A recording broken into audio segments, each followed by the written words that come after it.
Los tamales, uno de los platillos más ricos de todos y posible el más famoso en México, después del taco, claro. A veces en hoja de plátano, a veces en hoja de aguacate, a veces en hoja de mazorca, a veces de rojo, a veces de verde, a veces de dulce, pero siempre deliciosos. El día de hoy vamos a hablar de la tamalera más famosa de México, María Trinidad Ramírez, alias La Tamalera. Quédate y si te gusta el terror, el cine, la música y esas cosas, yo soy Buffalo Mike y esto es Los Kawa Monsters.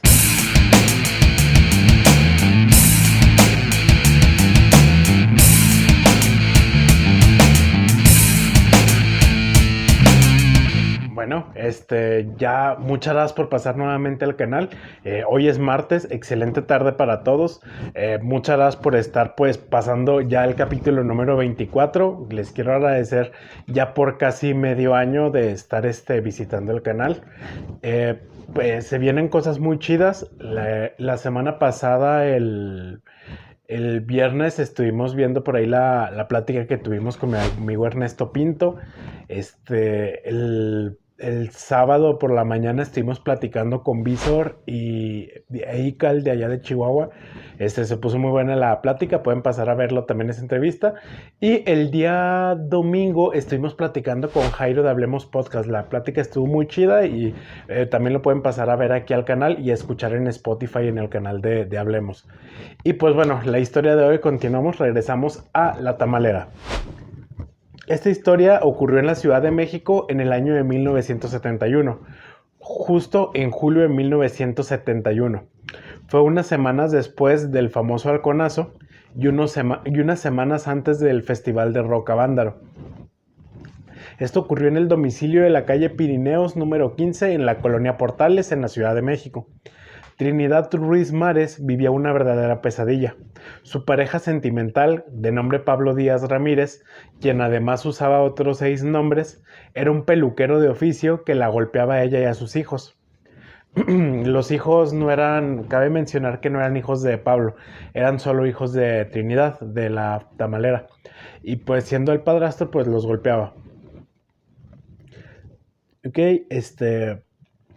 Pablo Díaz Ramírez también trabajaba irregularmente y padecía de alcoholismo. Ok, pues, supuestamente pues tenía pues vicios y a veces trabajaba y a veces no. El 19 de julio de 1971 hubo una discusión entre él y Trinidad por dinero. Él le quitó todo lo que ella había juntado para pagar las cuentas del mes. Y en el pleito, Pablo golpeó a su mujer y a sus hijos, a quien ella mantenía vendiendo tamales. Ese día Trinidad Ruiz decidió poner fin al estilo de vida que llevaba, con un golpe certero en la cabeza propinado con un bat de béisbol. Así acabó con la vida de Pablo. Ok. Entonces, pues va así hubo una discusión por dinero, típico. La mujer le dio con un bat de béisbol en la cabeza y al parecer así fue. No creo que haya sido así de fácil, pero pues así lo dice esta nota, que bueno, las piernas y los brazos del hombre fueron encontrados en un lote baldío al sur de la ciudad. El cuerpo había sido descuartizado para que las partes pudieran entrar en la bolsa que utilizó para deshacerse del cadáver. Fue fácil identificarlo por sus huellas debido a que la víctima contaba con antecedentes penales. Pablo ya había estado preso por abuso y por golpear a otro hombre. Cuando la policía llegó a la casa de la tamalera, la sorpresa se la llevaron los investigadores al encontrar la cabeza de Pablo cocida en una olla. La mujer dijo que con el resto del cuerpo, o sea, el torso, había preparado los tamales de esa semana más bien, había preparado los tamales de esa semana con el torso y parece que la cabeza también le iba a usar. Ante el juez, ella se echó la culpa de todo el homicidio y del descuartizamiento de su pareja, quien aún estaba vivo mientras sus extremidades inferiores eran separadas del cuerpo, debido a que había sospechas de que alguno de sus hijos y un yerno también eran cómplices. Okay. La tamalera fue condenada a 40 años de prisión y murió en la cárcel a pesar de todos los esfuerzos realizados para que quedara libre. Una parte de la justicia quería declarar el caso como asesinato por defensa personal, pero las voces machistas de la época determinaron lo contrario. No obstante, muchos mensajes en internet discrepan con algunas versiones tomadas como oficiales y aclaran que esta historia tiene más tinte de mito urbano que de realidad.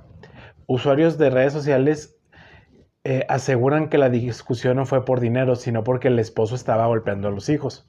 Aseguran también que la cabeza no fue hervida y que tampoco se comprobó que llenara los tamales con carne humana. ¿Okay? Asimismo, hay una confusión con el caso de Emilia Basil, una asesina libanesa radicada en Argentina que en 1973, 2 años de diferencia, descuartizó y cocinó a un amante, con el cual sí rellenó las empanadas que servía en un restaurante. Ok, como tal, como les comentaba, sí, justo por eso quise sacar este capítulo. Me lo han estado pidiendo mucho que hable sobre la historia de la tamalera de Portales. Y pues me puse a revisar fuentes y como tal no encontré pues una fuente que les dijera una información que ustedes se merecen. Hablo de que en un periódico sí te ponen la nota, ¿no? Todos recordamos a la tamalera de Portales de 1971 en la Ciudad de México y te cuentan la historia, pero no es en sí una noticia, es como una columna que se hace recordando pues esa noticia vieja, y al ver la noticia vieja en ningún momento se probó que los tamales llevaran carne humana, que aquí pues es pues lo loco. Realmente puede ser que la tamalera solo es llamada la tamalera porque se dedicaba a vender tamales. Si esa fama de que ella hacía los tamales con el cuerpo de su esposo, pues eso ya era muy diferente ya era muy aparte. Y pues sí, y como bien lo dicen, la mujer fue a prisión y pues realmente fue por defensa personal, porque igual, eh, aunque bueno, hay otra versión de la historia que cuenta que este hombre pues la golpeaba, igual como muchos matrimonios en los 70s pues teníamos este problema de violencia hacia la mujer que todavía tenemos, pero antes era mucho más grande. Entonces, dice una versión de la historia de que lo drogó y cuando estaba drogado, ahí fue donde le metió su madrazo para que ya no se levantara. Entonces, ya una vez muerto, pues decidió cortar las partes. Pero bueno,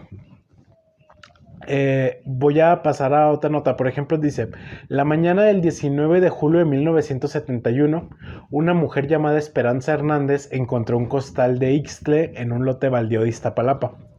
Parecían ser restos de pollos muertos, a juzgar por el olor. Cuando llegó la policía y descosió el costal, lo primero que encontraron fue un pie humano cercenado, aún con el calcetín puesto. Y después los demás fragmentos del cuerpo de un hombre, pero hacía falta la cabeza. Ok, aquí viene, bueno, una parte del artículo dice: desmembrar el cuerpo de un hombre y deshacerse de él sin que nadie se diera cuenta no era fácil. Esto llevó a los investigadores del servicio secreto a creer que el homicida había tenido cómplices. Durante semanas, la prensa de la época reprodujo las posibilidades y contradicciones de los investigadores sobre los aspectos sangrientos del caso.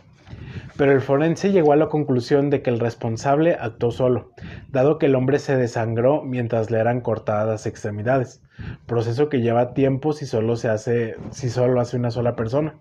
Ok, sí, porque imagínate, me imagino que la mujer le cortó las piernas a lo mejor con algún serrucho o cegueta.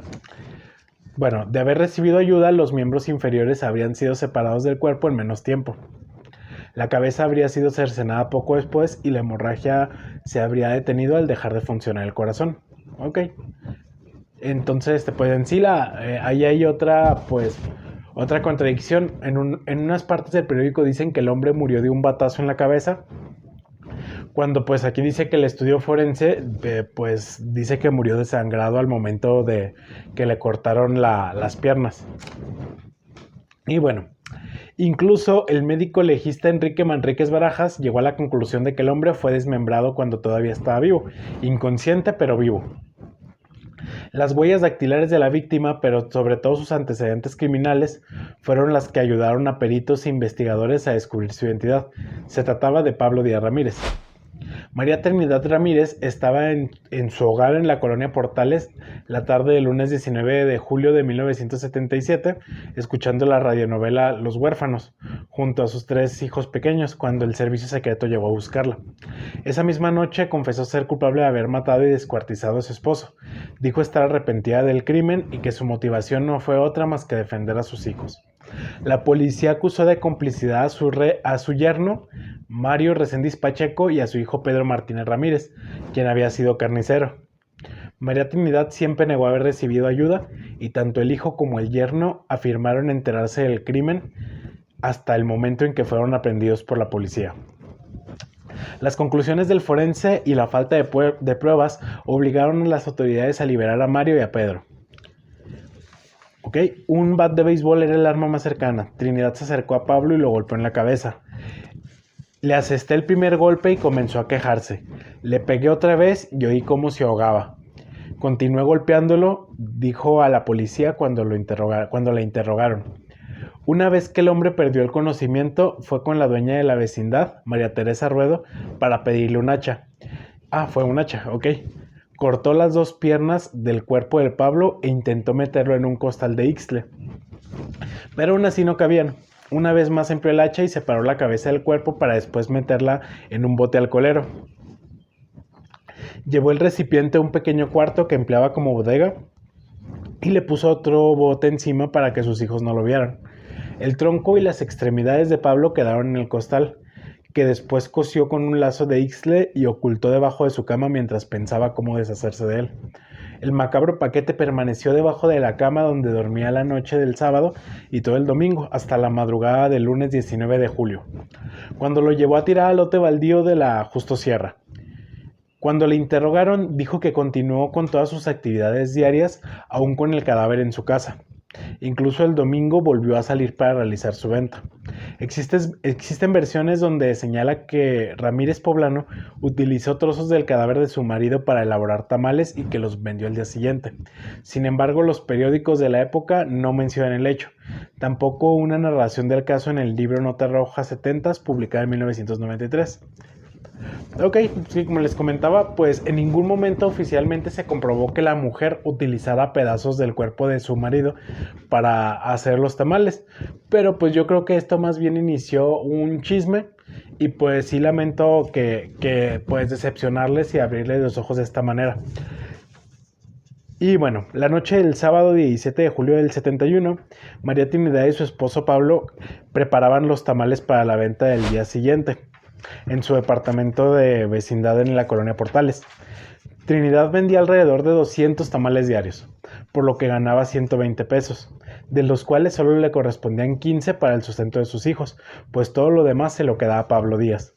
Se iba a la calle a ver las luchas, según me decía, explicó María Trinidad, la tamalera, en ese entonces. La mujer además estaba segura de que Pablo tenía relaciones con otras mujeres, pero no tenía manera de confirmarlo. Pablo nunca fue afectuoso con los 5 hijos de Trinidad. Ese sábado, la golpiza que el hombre le propinó a los niños, Mario y Guillermo, por jugar en la cama sobre la ropa limpia, fue la gota que derramó el vaso. A las 8:30 de la noche, Trinidad salió a comprar pan. Cuando regresó, Pablo le anunció que se iba a separar de ella. Si no quieres que le pegue a tus hijos, vete con ellos, le dijo. Ella continuó preparando tamales hasta las 10:30 de la noche, cuando sus hijos se fueron a acostar, mientras Pablo veía la televisión en camiseta y en calzones. De repente recordó los moretones que el hombre le había hecho a sus hijos. Se inundó de rabia y tomó la determinación de matarlo.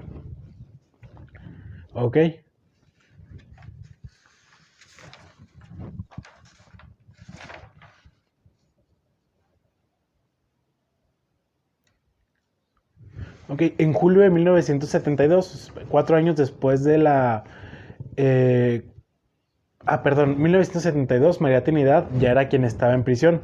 El fiscal del caso pidió una condena entre 20 y 40 años para la mujer, pero por los agravantes de alevosía y ensañamiento. Los 3 hijos pequeños de María Trinidad fueron enviados a una casa de protección social en Azcapotzalco. El director Juan López Moctezuma filmó la película El alimento del miedo, basada en la historia. No la he visto, pero pues hay que ir a verla, a ver qué tal. En 2008, un capítulo de la serie televisiva Mujeres Asesinas se inspiró también en La Tamalera de Portales. Y sí, les recomiendo que pasen a ver el capítulo de Mujeres Asesinas, sí lo recuerdo. Era pues una mujer que tenía pues como un tipo, era como una fondita donde servían estos tamales de hoja de plátano, porque por ejemplo aquí en el norte tenemos unos tamales así más chiquitos, que son en hoja de mazorca. Pero allá en el sur hay unos más grandes que son hoja de plátano. De esos tamales vendía. Ella vivía con su esposo, que el esposo pues realmente no se veía que tuviera alguna profesión en la serie, más bien pues se dedicaba a explotar a la esposa. Y pues la esposa pues tenía que encargarse de todos los gastos. La mujer que se dedicaba a la venta de tamales, pues tenía que pagar la renta de su casa y en una ocasión, bueno, se ve que llega la persona que cobra la renta, que es como un casero, y el casero pues obliga a la tamalera a tener relaciones sexuales con él, a cambio de perdonar la renta del domicilio. Entonces, pues pasó tiempo y se repetía lo mismo. La mujer tenía que, pues, tener relaciones sexuales con este hombre y el marido sabía, pero no hacía nada. Entonces, pues, la mujer harta mata al casero y pues ahí es donde pues utiliza la carne para hacer los tamales. Se basó en la historia de María Trinidad la tamalera, pero en sí no cambiaron ahí la estructura de la historia y pues metieron otros personajes, pues me imagino que para hacer más larga la historia. También hubo un caso de otro, ya con esto que acabo de investigar, ya pues empecé a dudar de la historia. ¿Por qué? Porque no encontré una noticia que me diera a pensar que esto es real. Y otra, fue en el año del halconazo. Fue un mes después de esta matanza que hizo el gobierno contra pues civiles. Y puede ser que incluso pues esta nota haya salido como una cortina de humo en los 70s, porque en sí no era ni siquiera una nota seria, pero pues mucha gente sabe quién es la tamalera, pero pocas personas saben qué pasó en el halconazo. O sea, sí, muchas personas saben qué pasó en el halconazo, pero si comparamos una cosa con la otra, pues la gente se acuerda mucho más de la tamalera que de este hecho, pues de genocidio del gobierno. Va a ser tema para otro capítulo, vamos a hablar del halconazo, podemos también hablar de la matanza de Tlatelolco, pero después. Ahorita pues nos vamos a sentar en la tamalera y pues como yo creo que tal vez fue pues una cortina de humo, así tal cual como lo fue esta noticia del Festival Avándaro, que fue incluso pues 2 meses después de lo de la tamalera. Lo de la tamalera pasó en julio del 71, Avándaro fue en septiembre del 71 si no me equivoco. De que hicieron una nota pues muy amarillista y pues señalando de que el concierto había estado pues, había sido algo muy satánico, había sido un hecho muy violento, había muchas drogas, y puede ser que pues todas estas notas fueron para distraer pues esta matanza que acaba de hacer el mismo gobierno. ¿Y qué más? Bueno, ya les recomendé que vayan a ver el capítulo de Mujeres Asesinas, creo que está en YouTube, si no me equivoco. Y otra recomendación, les quiero recomendar que vayan a ver la película de Sweeney Todd, sale Johnny Depp, no les voy a mentir, es un musical, pero está muy chido. Cuenta la historia de un barbero que le haces, bueno, más bien le secuestran no recuerdo si lo culpan de un robo, creo que sí lo culpan de un robo, y pues deja a su esposa y a su hija solas. Y él piensa que, bueno, al parecer pues como que habían muerto la esposa y la hija. Y pues este barbero regresa a cobrar venganza contra las personas que le hicieron esto. Y al regresar a cobrar venganza, él pues pone su barbería, pero se dedica a matar personas en la barbería. Y justo se asocia con una mujer que tenía pues como un restaurante donde vendía pies, pero eran estos pasteles de Europa que se hacen con carne. Este, y pues las personas que el barbero que Johnny Depp mataba en su barbería, pues los cuerpos los mandaba, tenían así como hasta como un sistema muy complejo en el que mataban a una persona en la parte de arriba de donde tenía la barbería y luego bajaba por una rampa hasta el restaurante abajo, donde la mujer que es interpretada por esta chica que no recuerdo cómo se llama, pero es Bellatrix en Harry Potter. Ella pues los corta y los hace pasteles. Y pues a la gente le gustan mucho los pasteles de carne humana. No están anunciados que son pasteles de carne humana, pero a la gente le gustan mucho. Y no sé, justo la semana pasada estábamos hablando de Albert Fish, en donde cuentan cómo pues la carne humana era algo muy dulce, era algo que le gustaba mucho a la gente. Me da un poquito de curiosidad saber a qué sabe la carne humana. Yo sé que no es normal, sí me da curiosidad, pero pues bueno, no vamos a recurrir en esas acciones de canibalismo. Por mi parte sería todo. Les quiero mandar saludos a mi amiga Gemma Armendaris, que por ahí me estuvo escribiendo el fin de semana. Le quiero mandar saludos a mi compa Jairo, que estuvo aquí en casa. Grabamos pues esa entrevista el día de ayer. Le quiero mandar saludos a mi amiga Violeta, que siempre no se pierde los capítulos. A mi amiga Fabiola, que gracias por todo tu apoyo. Gracias por mandarme ahí pues fotos viendo. A Yoli de Lerdo también. Muchas gracias por estar pasando. A mi amiga Saja de Boombox Laguna, que no se pierde los capítulos. Muchas gracias, amiga, por el apoyo y esperemos pues ya pronto también tener un episodio platicando contigo. Y pues nada, por mi parte sería todo. Muchas gracias por pasar a los Kawa Monsters. Gracias por este capítulo número 24. Y pues vamos a seguir adelante con más temas. Y no se pierdan el próximo capítulo en la siguiente semana, que va a estar muy chido. Sí, no les voy a echar a perder la sorpresa, pero va a estar muy chido. Así que vámonos.